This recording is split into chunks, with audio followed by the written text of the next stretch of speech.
Eddie. Sabihin mo kung ano ang gagawin, at ako ay umuwi. Gabi na dumating ang dalawa kong anak sa malayo nakatingin. Matay namumula, halos nakapikit na.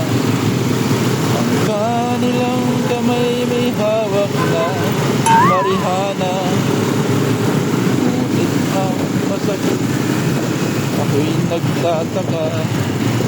Dalawa naming anak, bakit ngayon ay tatlo na?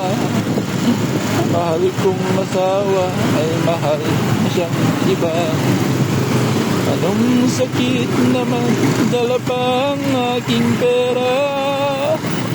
Napakasakit, Kuya Eddie.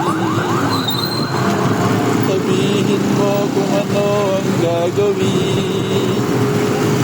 Napakasakit, Kuya Eddie. Sinabi ng aking buhay. Napakasakit. Arti mo.